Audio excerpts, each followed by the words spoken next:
नमस्कार, any news पर आप सभी का स्वागत है। मैं हूं शिवम और नेपाल के लिए एक बढ़िया खबर निकलकर सामने आई है। खबर है नेपाल और बांग्लादेश के कॉर्पोरेशन से।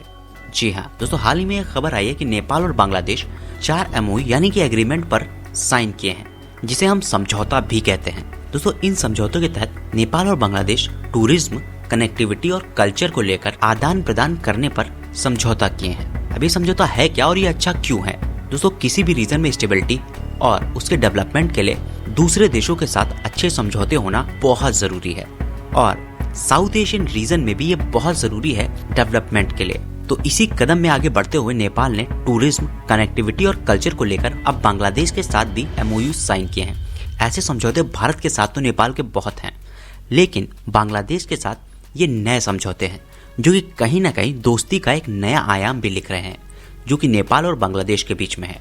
इसके तहत नेपाल और बांग्लादेश के बीच में टूरिज्म तो बढ़ेगा ही बढ़ेगा, साथ ही साथ कनेक्टिविटी बढ़ेगी। जब कनेक्टिविटी बढ़ेगी तो कहीं ना कहीं ट्रेड के और ज्यादा रास्ते खुलेंगे और टेक्नोलॉजी से लेकर हर चीजों का आदान प्रदान इजीली होगा। साथ ही साथ इन समझौतों में कल्चरल एक्सचेंज पर भी ध्यान दिया गया। तो आपकी राय क्या है इन समझौतों पर? कमेंट बॉक्स में फटाफट से लिखे और साथ में जरूर लिखे Nepal Bangladesh friendship live long. दोस्तों, जैसा कि साउथ एशियन रीजन काफी ज्यादा अनस्टेबल है और डेवलपमेंट में काफी ज्यादा पीछे रह चुका है वेस्टर्न कंट्रीज से, तो इस रीजन में आगे बढ़ने का सबसे अच्छा तरीका दोस्ती ही है और उसी के जरिए नेपाल, बांग्लादेश, भारत, श्रीलंका और ये तमाम अंडर डेवलप्ड देश कहीं ना कहीं डेवलपमेंट के आयामों को छू सकते हैं और उसके लिए पीस समझौते और एग्रीमेंट्स बेहद जरूरी हैं, जिस पर नेपाल भी अब काम कर रहा है और वो दिख भी रहा है कि कैसे तमाम देशों के साथ नेपाल के एग्रीमेंट हो रहे हैं। तो ये कहीं ना कहीं एक अच्छी खबर है।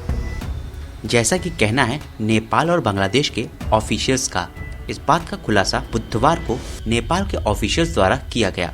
आपको बता दें कि ये एग्रीमेंट ट्यूसडे यानी कि मंगलवार को साइन किया गया था, जिस दिन नेपाल की प्रेसिडेंट विद्या देवी भंडारी 2 दिन की बांग्लादेश की अपनी यात्रा के आखिरी दिन पर थी। विद्या देवी भंडारी बांग्लादेश के एक सेलिब्रेशन था बांग्लादेश के father of the nation Bangabandhu Sheikh Mujibur Rahman का, और साथ ही बांग्लादेश की 50वीं इंडिपेंडेंस थी।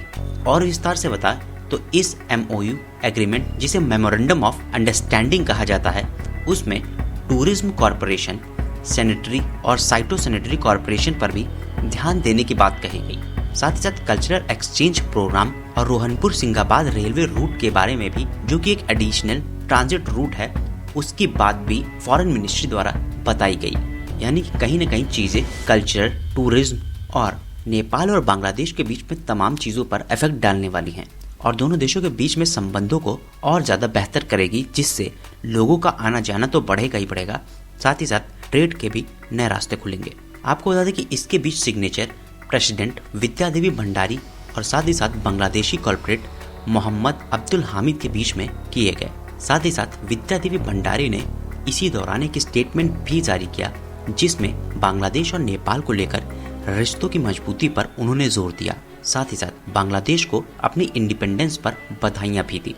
आपको बता दें कि इस रीजन में जितना ज़्यादा ट्रेड और कॉर्पोरेशन बढ़ेगा, उतना ही ज़्यादा डेवलपमेंट कंट्रीज का हो पाएगा और जितनी ज़्यादा कनेक्टिविटी होगी, उतनी ज़्यादा आसानी होगी ट्रेड्स और कंट्री की ग्रोथ में। तो ये कहीं ना कहीं नेपाल, बांग्लादेश और इस रीजन में एक अच्छा इम्पैक्ट डालने वाली खबर है। साथ ही साथ ये खबर नेपाल के लिए भी अच्छी है, क्योंकि इसी प्रोग्राम के दौरान बांग्लादेश की प्राइम मिनिस्टर शेख हसीना ने भी प्रेसिडेंट विद्या देवी भंडारी के म्यूचुअल कॉर्पोरेशन और बायलैटरल रिलेशन के ऊपर जोर दिया, जो कि कहीं ना कहीं दोनों तरफ से बढ़ाए हुए हाथ लगते हैं, जिसके जरिए कॉर्पोरेशन और अच्छा होगा। तो कैसे लगी आपको ये कॉर्पोरेशन और MOU?